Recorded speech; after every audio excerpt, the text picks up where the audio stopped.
Ana Teixeira Pinto is a cultural theorist and writer and part-time curator. No. Living in Berlin, a lecturer at the UDK, the University of the Arts in Berlin currently. Frequently publishes her texts. I don't need to do all that, but I'm very happy that she agreed to talk about the latest iteration of a long-term engagement with the history of cybernetics and behaviorism. Welcome, Anna. Thank you, Anselm. Thank you, everybody. Thank you for setting up my computer. I might need can I just steal this book?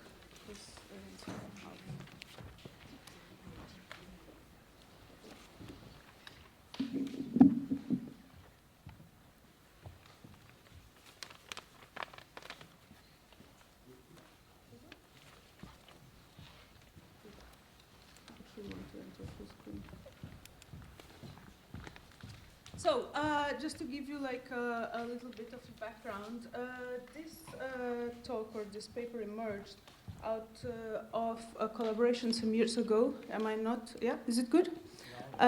Okay. Some years ago, while artist Jan Peter Hammer was producing his film Telecom that was commissioned by the Bergen Assembly, out of our discussions together with David Riff, I was commissioned a text for the Manifested Journal that would compare behaviorism and cybernetics. This is how this text emerged. And some parts of it, or let's say like the core of it, was published already precisely in the Manifested Journal. And then when we spoke about it with Anselm and about like this conference here, we thought that it could be interesting to present it together with Telecom and the presentation that Jan is going to do later on today. And basically, what we are going to do is to somehow walk you through these principles of behaviorism, cybernetics, and information theory, and later on autopoiesis, which is a field that emerges out of cybernetics. Now, of course, like we've been talking, and we are in a conference. We are in this part of the conference that is framed as being about mapping and modeling. And of course, like here, we need to, or I will be allowed to use a little bit of poetic license, because of course, like unlike geographic information, this type of emergent properties, basically like the properties that arise through interaction, like behavior or like cognition or like information, are really hard to map. So we cannot answer yet, as of yet, the question whether Turing systems are or are not Turing computable, living systems are or are not Turing computable, as Anselm was mentioning. But in the last century, there were vast efforts that were made to model, map, and compute all these forms of complexity. And behaviorism, cybernetic, and autopoiesis were both, or were all more or less modeled or modeling a formalization of feedback or of recursiveness as a means to map out emergent properties. So I will begin, and I will try to not move too fast, and I will ask you to interrupt and to pose questions if you don't understand certain terms or if you don't understand certain concepts, because I think that it's better for you if you are allowed to just say, okay, like I have no idea, I need a little bit of context here. In 1913, John B. Watson, who's now considered the father of behavioral science, gave an inaugural address at Columbia University in New York. His inaugural address was called Psychology as the Behaviorist Views It. And in it, he completely reconceptualized the field of psychology. Psychology, he said, is supposed to be or is meant to be a discipline whose theoretical goal is the prediction and control of behavior. This concept, the concept of control in the life sciences, and while Anselm was talking, it came to my mind that actually this is what mapping is all about. Mapping is actually about, it's a technology of control. The concept of control in the life sciences emerged out of the Victorian obsession with order. In a society shaped by glaring asymmetries and uneven development, a middle-class lifestyle was as promising as it was precarious. Downward mobility was the norm. So this economic insecurity was swiftly systematized into a code of conduct, and these newly found habits of hygiene were extrapolated from medicine to morals. Both behaviorism and eugenics stem out of an excessive preoccupation with proficiency and the need to control potential deviations. Watson, for instance, was convinced that thumb-sucking bred masturbators. But the fixation with order extends much farther than biology. For Erwin Schrödinger, who everybody knows because of like the Schrödinger cat story, for instance, life was synonymous with order, and entropy was a measure of death or disorder. All these disciplinary fields that emerged in the early 20th century, from behaviorism to molecular biology and cybernetics, revolve around the same central metaphor. Watson's straightforward characterization of man as a machine, so basically kind of inaugurated this model, this psychological model, or this metaphor that explains like psychological modeling, was to prove instrumental in sketching out the conceptual framework for the emergence of a novel social technology devoted to control, behaviorism. The scientific field of applied psychology appealed to this emerging technocracy because it promised to prevent social tensions from taking a political form, managing social mobility in a society that would only let people up the ladder a few at a time. Behaviorism was, simply put, to champion a method through which coercion from without is easily masked as coercion from within. And Watson's methodology, as he explicitly stated, was strictly non-political. But that doesn't mean that you would forsake authoritarianism or regimentation. Preemptive psychological testing would detect any inklings of conduct deviation, emotional upsets, and standardized sex reactions or truancy, and warrant a process of reconditioning to purge unsocial ways of behaving. Developing in parallel to the first Red Scare, behaviorism is not simply a scientific doctrine, it's a political position. And this, of course, like, this has been thematized, and I'm sure that you all encounter all of this, like, science fiction films and novels that thematize behaviorism as a technology applied to social control. For instance, The Island, for instance, help? Remind me some? No? Lord of the Flies. Hmm? Lord of the Flies. Yeah, but well, yeah, that's more of like a sarcastic critique of how like this emergent processes can like descend into like death and chaos. Lord of the Flies is more group dynamics, I think. Hmm? Yeah, it's more about group dynamics. Yeah. I'm just going to show you a very short film that Watson himself filmed, and I'm going to describe what it does. Strongly influenced by Ivan Pavlov's study of conditioned reflexes, maybe this is a little bit too early, sorry. Watson aimed to claim an objective scientific status for applied psychology. But in order to anchor psychology firmly in the field of the natural sciences, psychologists would have to abandon speculation in favor of the experimental method.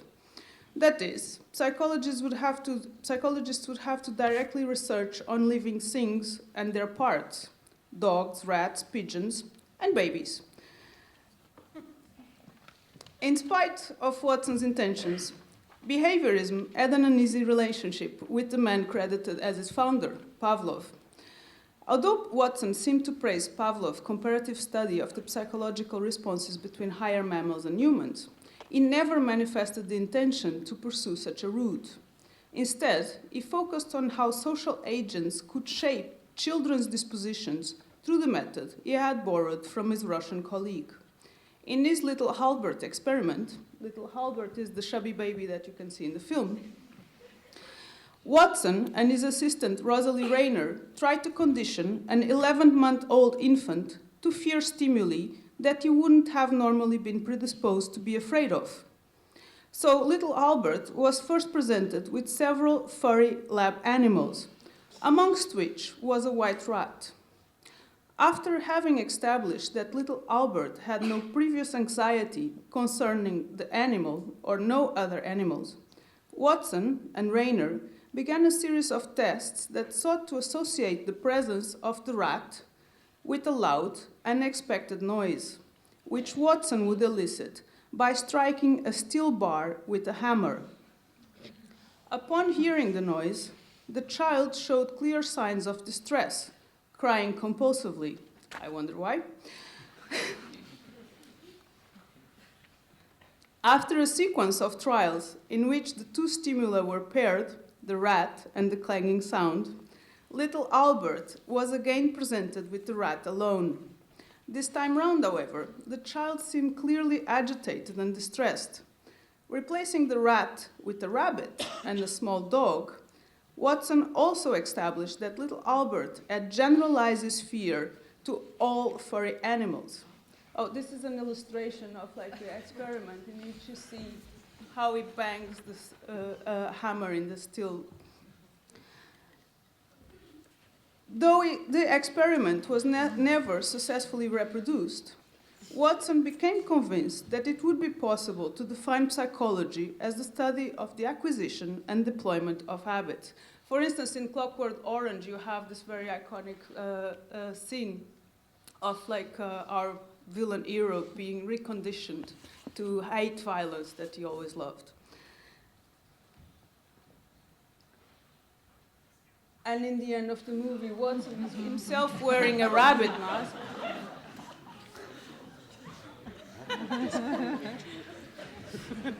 To prove that, well, yeah, obviously little Albert is terrified.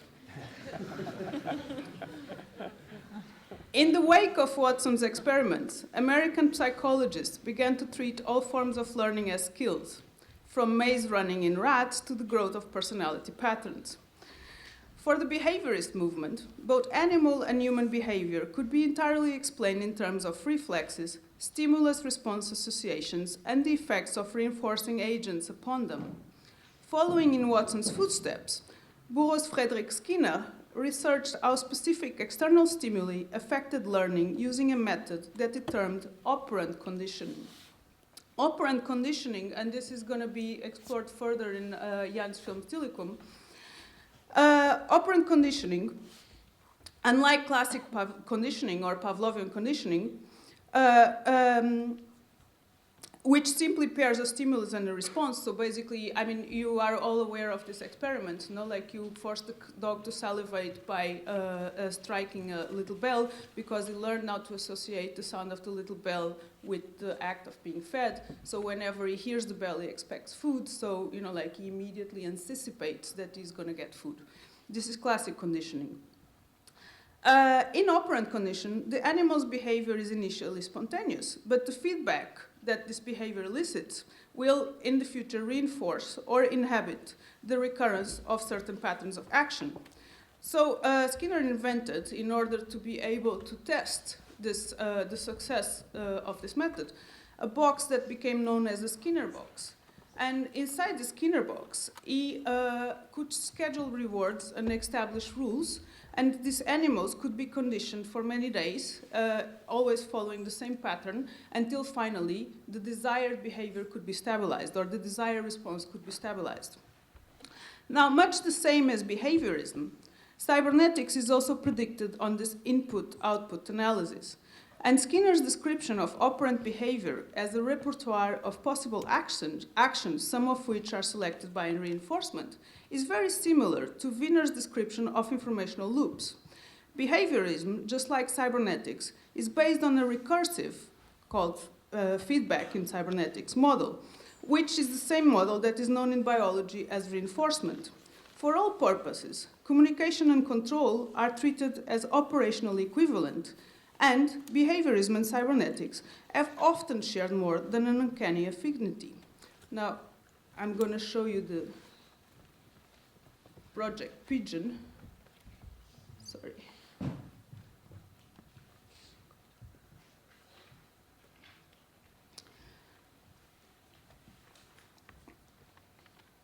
During World War II, both Norbert Wiener and Skinner worked on parallel research projects for the US military.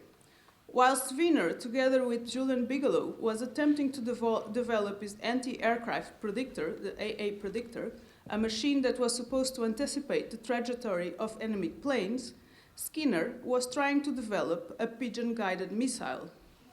The pigeon-guided missile, Project Pigeon, which was later renamed Project Orcon for organic control, as you can see here, because Skinner complained that nobody was taking him seriously, predates the American entry into the war. Yet the Japanese kamikaze attacks in 1944 gave the project a renowned boost. Now, the Japanese kamikaze pilots did not significantly impact the course of World War II, but they had an intense psychological effect. And Skinner reportedly pledged to provide a competent substitute for the human kamikaze, faced with interdiction of producing this type of slave soldier of his own. So the Project Pigeon team began to train pigeons to peck when they saw a target through a bullseye. This is the sensor that you install in the beak of the pigeon. The birds were then harnessed to a hoist so that the pecking movements provided the signals to control the missile. As long as the pecks remained in the center of the screen, the missile would fly straight. But pecks off-center would cause the screen to tilt, which would then cause the missile to change course and slowly travel towards its designated target.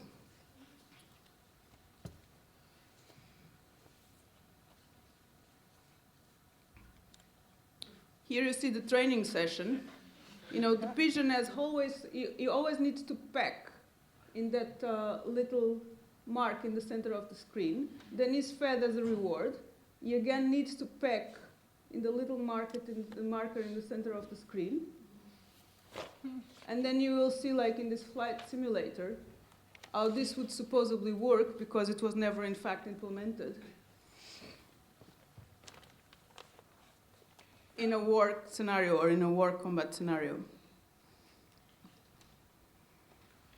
Skinner's pigeons proved reliable under stress, acceleration, pressure, and temperature differences.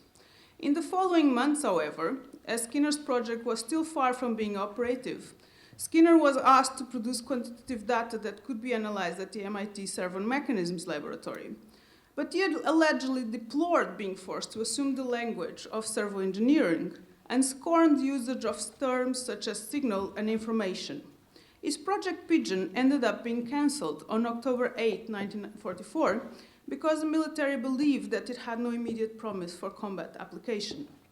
In the meantime, I just wanted to show you the moment when the pigeon is in this flight simulator.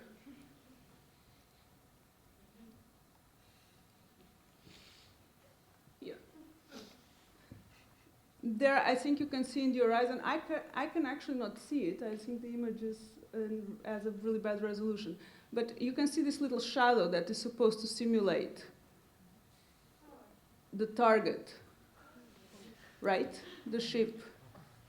And the pigeon is meant to guide the missile. Is installed, by the way, I don't know if I mentioned this before, is installed inside the head of the missile. So the pigeon is directly installed inside the head of the missile, and it functions as a directing device that will bring the missile to impact. Project Orcon.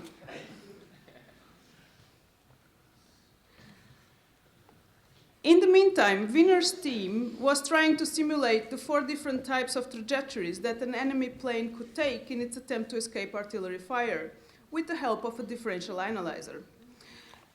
As Peter Gallison notes, the problem was simultaneous physical and physiological. The pilot flying amidst the explosion of flak, turbulence of air, and the sweep of searchlights, trying to guide an airplane to a target. Wiener was quick to observe that under the strain of combat conditions, human behavior is easy to scale down to a limited number of reflex reactions, and that these reflex reactions tend to establish patterns. So basically, if one could model the behavior of one pilot, you would know exactly what that pilot is going to do next. It's a little bit when you try to kill a fly. No, like if you try to hit a fly, you cannot aim at the place where the fly is, because the moment that you hit that place, the fly is somewhere else. So you have to predict where the fly is going to be, and you have to hit the place where the fly is going to be next. So how can you do that? Well, if you feed all the statistical information on the pattern of responses of a pilot into a differential analyzer, you will have a prediction of where is this, where is the pilot going to steer next. Of course, the problem is always like the temporalities, like how do you somehow condense this temporality so that it happens in real time, basically so that your response can anticipate this next movement. And this is what Wiener anticipated, that it would be possible to do. He realized that since you can process the statistical loop in almost no time, you can, in practice, anticipate where the pilot is going to turn.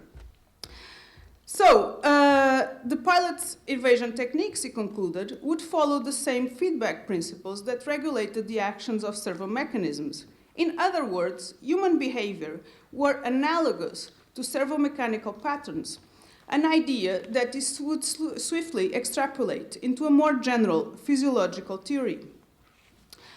As George Stibitz, who was like another scientist that was working with Wiener at the times, noted, the Wiener predictor is based on good behaviorist ideas, since it tries to predict the future actions of an organism, not by studying the structure of the organism, but by studying the past behavior of the organism.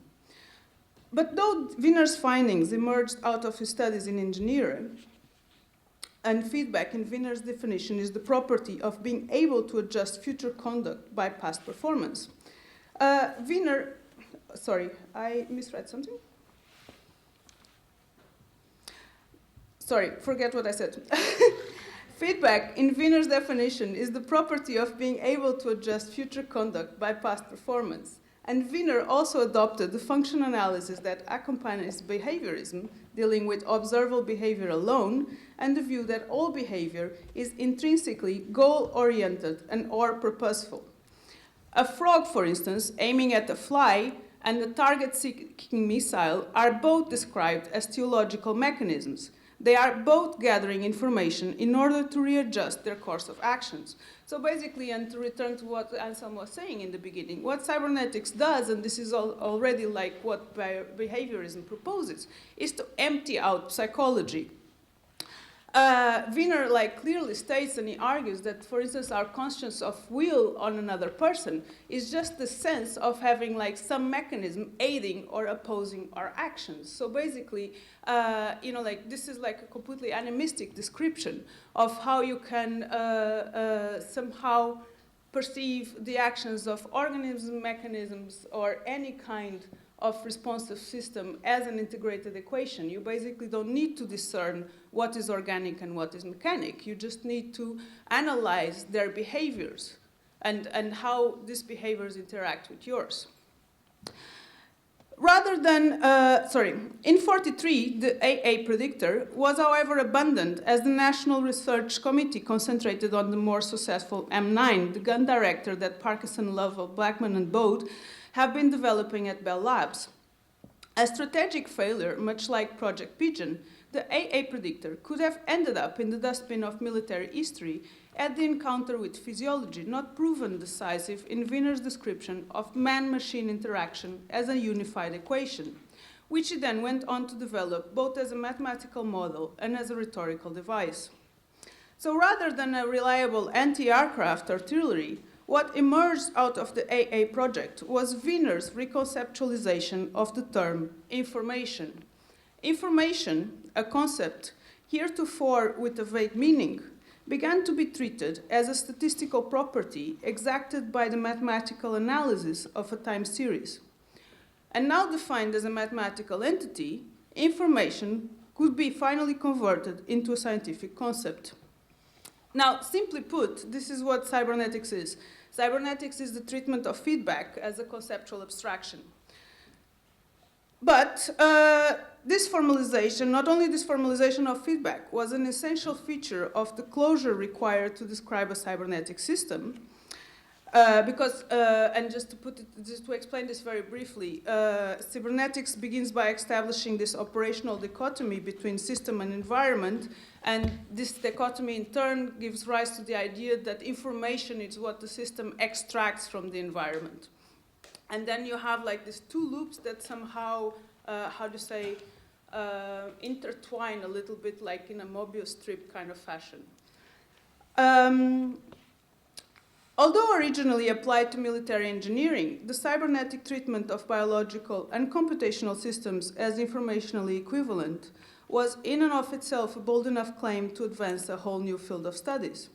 So emboldened by Wiener's observations on the epistemological relevance of this new area of studies, or of this new discipline, the presuppositions that underpin the study of thermodynamic systems soon spread to evolutionary biology, neuroscience, anthropology, psychology, language studies, ecology, politics, and economy. Between 1943 and 1954, 10 conferences were held under the heading Cybernetics, Circular, Causal, and Feedback Mechanisms in Biological and Social Systems by the Macy Foundation, sponsored by Josiah Macy Jr., and the contributing scholars tried to develop a universal theory of regulation and control applicable to economic as well as to mental processes, sociological as well as aesthetic phenomena. Contemporary art, for instance, was described as an operationally closed system which reduces the complexity of its environment according to a program it devises for itself. And behaviorism, the theory which at first articulated the aspiration to formulate a single encompassing theory for all human and animal behavior based on the analogy between man and machine, was finally assimilated into the strain of cybernetics which became known as cognitivism. But by suggesting that everything in the universe can be modeled into a system of information, cybernetics also entails a powerful metaphysics, as Slava Gerovich noted, whose essence, in spite of all the ensuing debates, always remained elusive. This, I would say, is still pretty much the metaphysics that we live inside of. Wiener was, by all accounts, a visionary. As Catherine Hales described him, a man who could articulate the larger implications of the cybernetic paradigm and make clear its cosmic significance. So, explaining the cardinal notions of statistical mechanics to the layman, he, for instance, drew a straightforward and dramatic analogy.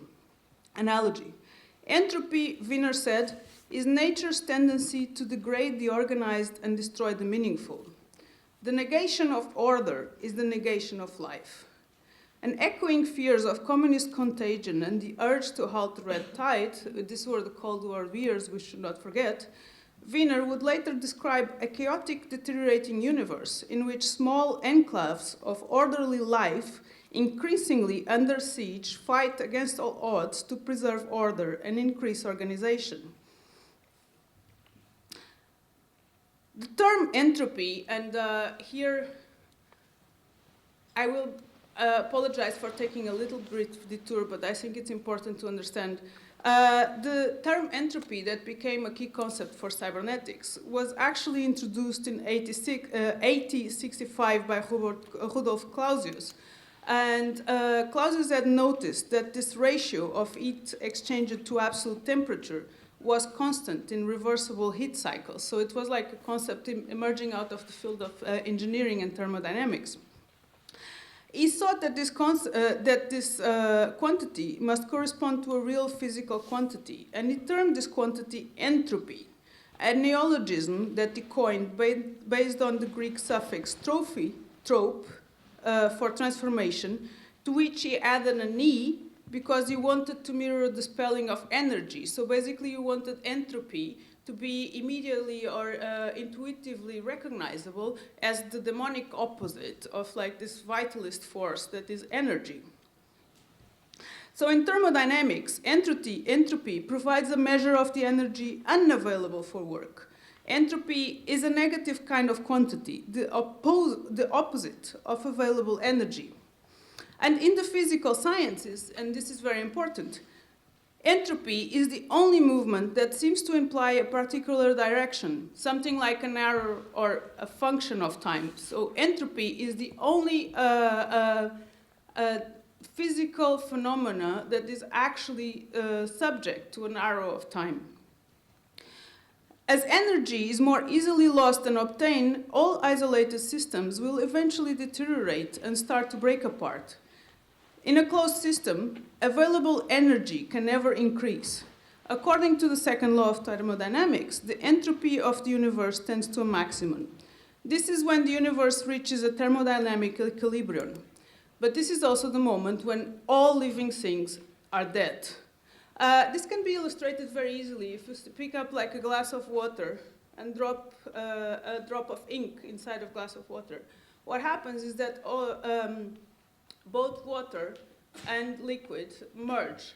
So basically you would describe this as saying the entropy increases up to a maximum, up to when this like two chemical forms have completely lost its form and became formless. So basically they somehow like lost their order, if one were to adopt Schrödinger's terminology. Now entropy, the concept of entropy was grafted onto biology in the 40s, when the physicist Erwin Schrödinger reconceptualized it as a measure of disorder. In his seminal work, What is Life?, Schrödinger argued that the relative stability of living organisms was in apparent contradiction with the second law of thermodynamics. So basically, his question was, if entropy tends to a maximum, how are living organisms able to obviate their inevitable thermal death? So, if entropy tends to a maximum, how is life able to be alive?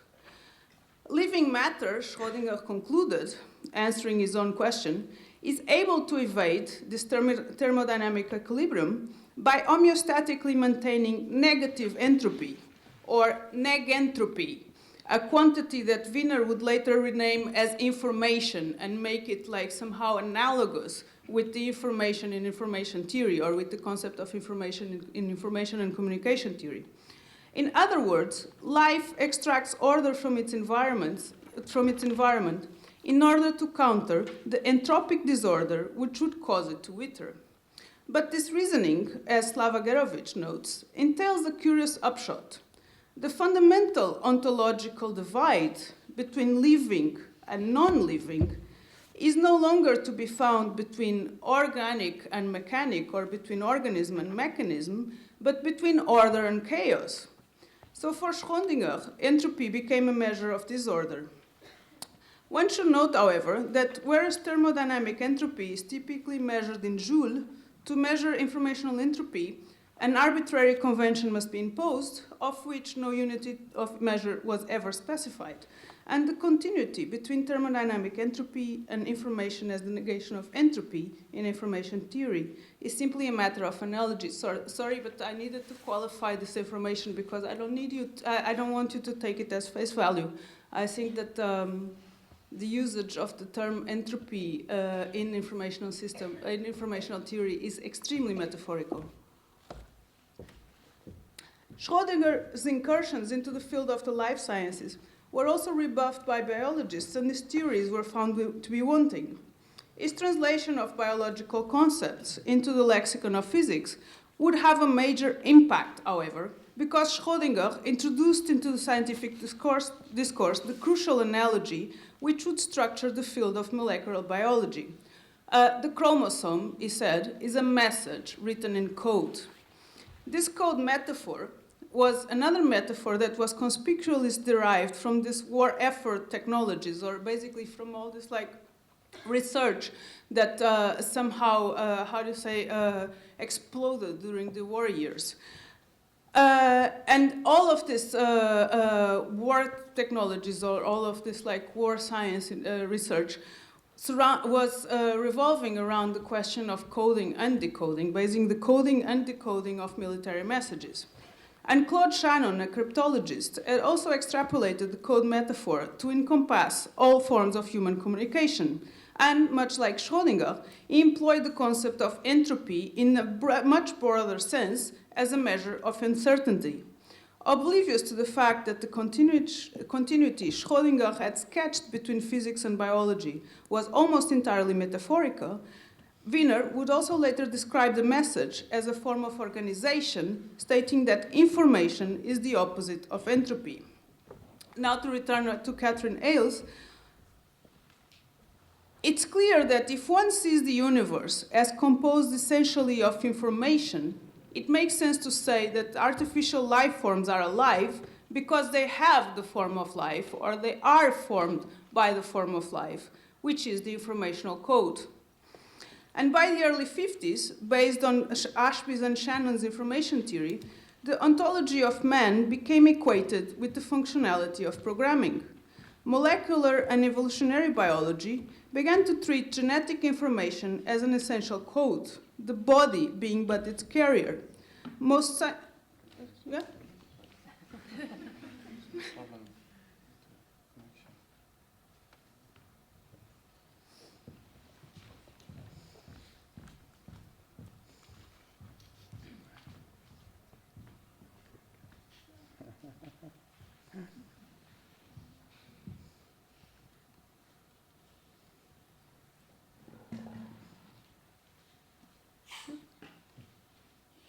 Is everything okay?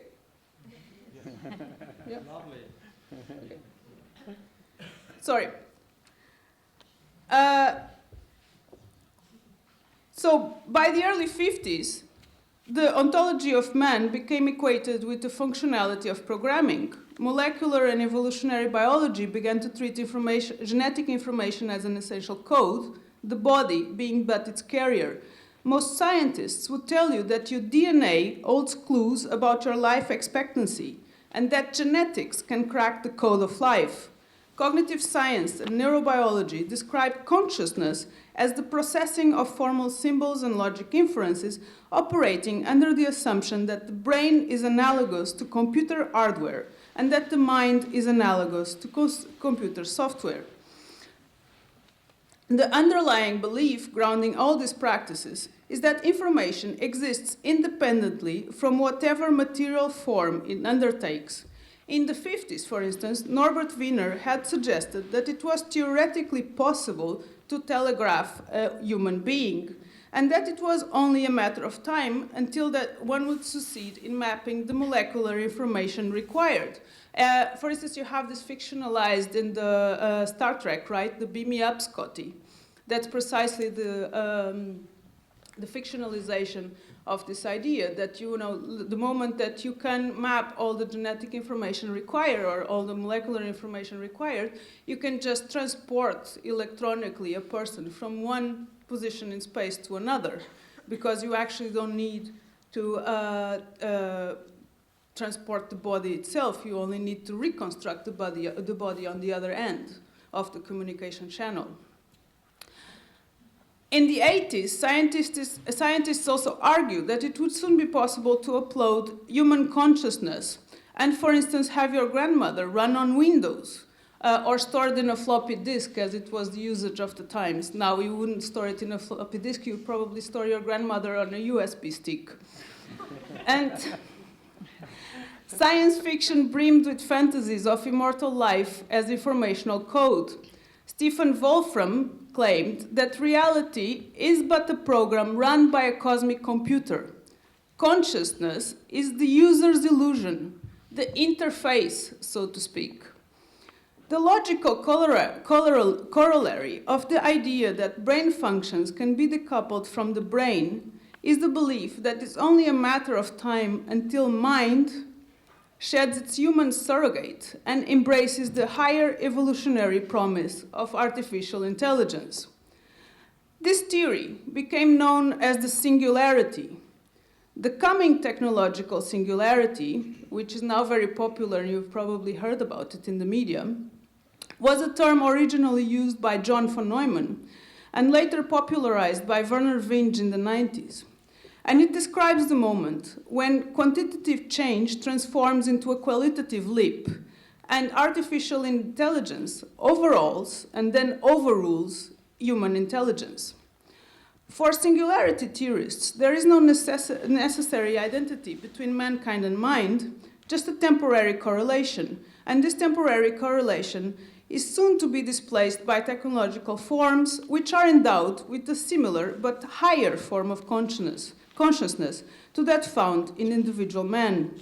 In the Landian version of the theory, which was recently popularized by accelerationism, humans fall on the side of waste. Capitalist consumption, Land argues, will ultimately bring about environmental collapse, but silicon-based life forms do not require pristine landscapes, potable water, or a breathable atmosphere. In short, they are evolutionarily superior. In other words, capitalism might ultimately destroy all carbon-based organic life forms, but that's just collateral damage, since its manifest destiny is to bring about the higher evolutionary form of reason. In this sense, the coming singularity represents the ultimate subsumption of the historical ontological, the process which, in Land's view, ought to be accelerated. Not of all fields, and how are we time-wise? Critical. Oh my God, this is not good. By the way, this film, I didn't comment on it. It's, of course, like a map of brain and brain functions, of the brain and the brain functions. And I wanted you to notice the beginning that, of course, explores the Star Wars idioms. Especially this moment, no? When it's a little bit like when you are about to enter and then destroy the Death Star. Not all fields affiliated with cybernetics would describe cognition in terms of algorithm procedures for the manipulation of abstract data, however. Contrasting computational theories, the neurophysiologists Umberto Maturana and Francisco Varela put forth a view of cognition as a process involving the entirety of a living system and all of its interactivities, not just abstract mentation. Cognition, in their view, cannot be segregated from praxis. Thus, not all activity, either by animate or inanimate entities, can be mathematically formalized or take the form of predictive rules and laws. Against this dominant perspective put forth by cognitivism, by the Human Information Processing School, Artificial Intelligence Research, and the cognitive sciences at large, Maturana and Varela also deny that mapping brain functions will provide us with the blueprint for consciousness, or that the brain can be described as an information processing device. The concept Varela and Maturana came to name autopoiesis makes use of the notion of operational closure of self-referential systems to describe how a biological system, unlike a thermodynamic system, can be both operationally open and informationally closed. Different species live in different Umwelten. Umwelten is a term introduced by Uexküll. I believe Filippo will later talk about this more at length, so I'm just going to breeze through. So different species live in different Umwelten, even though they share the same environment. A frog's visual system, for instance, registers the movement of jittering insects, but fails to report on a conspicuously still human observer. You saw, for instance, this dramatized in Jurassic Park, you know, when you have a gigantic Tyrannosaurus Rex in front of you trying to eat you, all you have to do is stay still. He won't see you. He cannot see you because he can only see movement. He cannot see anything static. So there is no world out there being represented in here. Rather, the activity of the nervous system is determined by the nervous system itself. Any reference to entities in the environment is indirect. As such, engagement with the environment cannot be described as a process of information transfer in the sense that the observer acquires or absorbs information from the outside. Autopoiesis thus mirrors the main insight of structural linguistics, that language may be interpreted as a formal system of differential elements. The enormous impact of the theory, however, rests on how it parries the ill-posed question concerning the mind-body problem. As Varela and Maturana put it, instead of searching for mechanisms in the environment that turn organisms into trivial machines, we have to find the mechanisms within the organism that enables them to turn their environment into a trivial machine. What they mean is to say that living is cognition and the subject is a function of agency and not the other way around. Or in other words, what defines life is intention. That's what life is. All life intends to stay alive. So living itself is a process of cognition, whether or not the organism is equipped with a nervous system. Consider bacteria, for instance, and I'm here adopting a description by Evan Thompson. Bacteria tumble about until they hit on an orientation that increases their exposure to sugar, at which point they swim forward up gradient toward the zones of greater sugar concentration. Their world, in Varela and Maturama's view, is thus a place of valence and surplus significance, of attractions and repulsions, approaches and escapes. And this microbial consciousness is not qualitatively different from animal consciousness and from the emergence of a central nervous system. Insofar as life and mind share a pattern of organization, knowledge is always constituted by a technique, and this technique, in turn, will always constitute a set of social relations, which is how you can extrapolate the system to a human society or to the organization of a human society. Both consciousness and memory are emergent properties that have no physical location, but rather exist in the process of being summoned, which is how each subject gains a sense of the I, like of the me, of the self. Take the example of memory, for instance. If you describe memory as a collection of stored items, you make memory seem like individual entities, which can be archived, mapped, and retrieved. But memories do not have a physiological location and are in this sense unmappable. You know, like you can try, and they do try, to stick needles in the brain. Okay, now they don't stick needles in the brain anymore, they used to retrieve or to erase certain forms of memories, but thus far this has proved unsuccessful. However, in the process or in the moment of recall, you can, in actuality, erase a memory. You can interrupt the syntactic, so you can interrupt the proteic synthesis. And then this memory gets erased, but it only happens in the moment of recall. This points to the fact there is actually no location in the brain where memory is stored. That memory is completely an emergent property. You have to recall it for it to materialize, you know, in a figurative sense.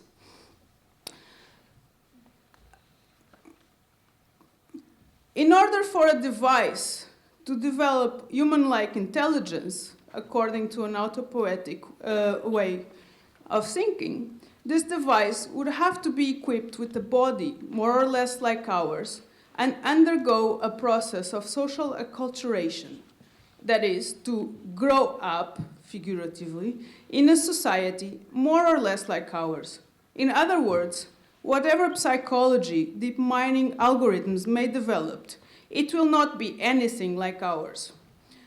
Scientific forms, however, are always correlated with social and political forms, and from this perspective, one could also describe the coming singularity as a codification of the idioms of evolution that were present since the time that were formulated by Darwin and are still with us in evolutionary biology and social evolution theories. Or as just a more sophisticated version of the Oedipal unconscious, which has trickled down to pop culture from Frankenstein to Terminator, in which the creature surpasses and then destroys its creator. But as Frederick Jameson noted, it is easier to imagine the end of all life on Earth than the end of capitalism. And what appears as scientific objectivity is always made of finely congealed subjectivity.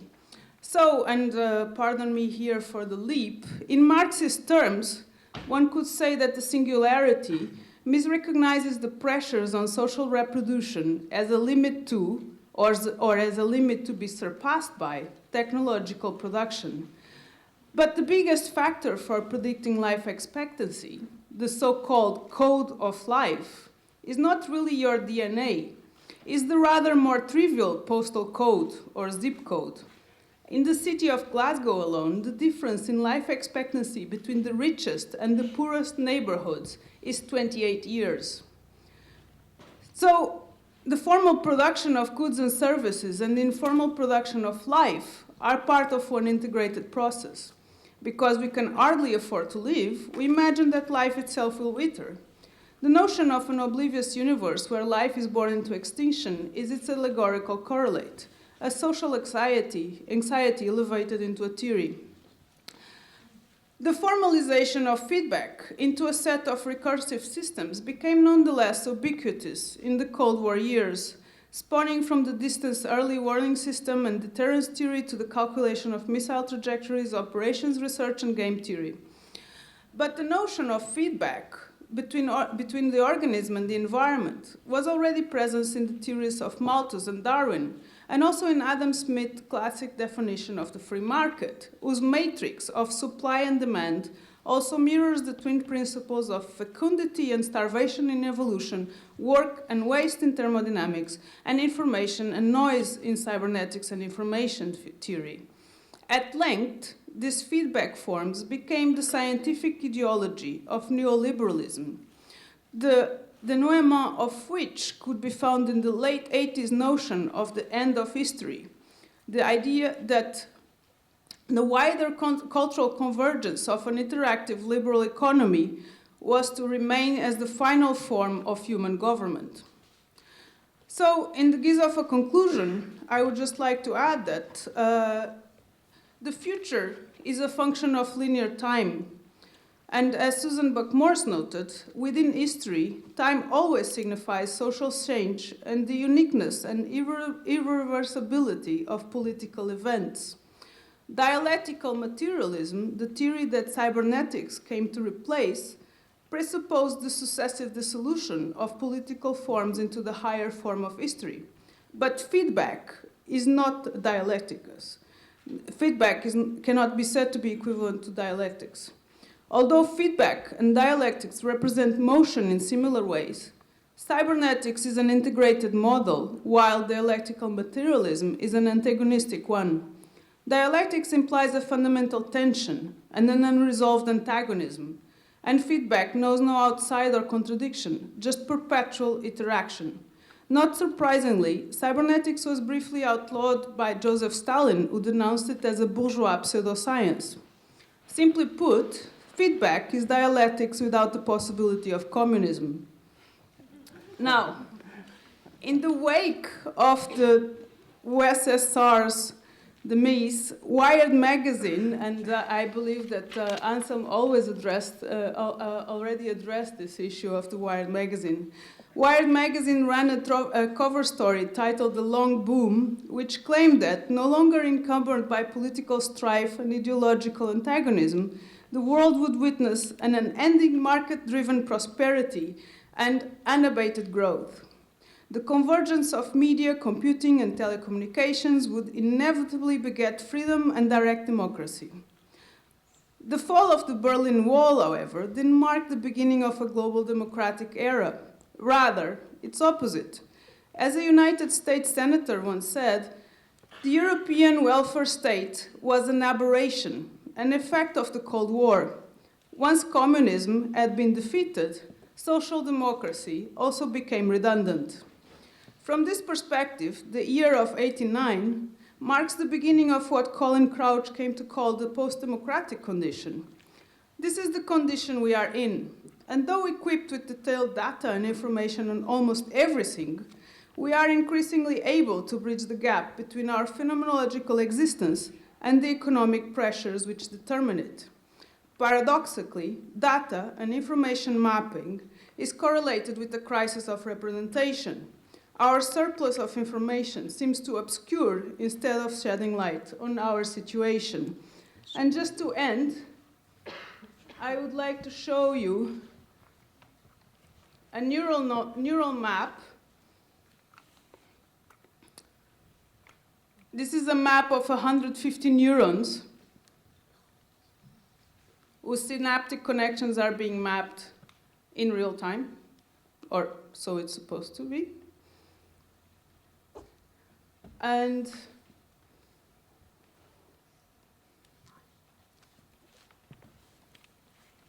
this is a map of the internet. Somehow they are extremely similar. Thank you.